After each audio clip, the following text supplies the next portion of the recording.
Sad imamo taj Dream Team koji čisti ovo sve. Mladi Srki, zvani Kasper, dobri duh. Jet Set, karoserac Johnny. Ajde ti digni glavu. Ovaj dečkić to najbolje radi, znači... Pa radim, za razliku od tebe ja radim. Šomih na ove, njegov dragi bata Vlada. To što ti ruci u dupe za ruci.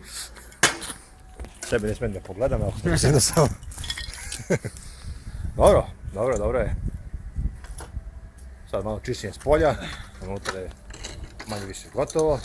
Ajde tebe da snim sa lopatom, uzmi. Ne, to nam posao bežimo. Se smeju ljudi.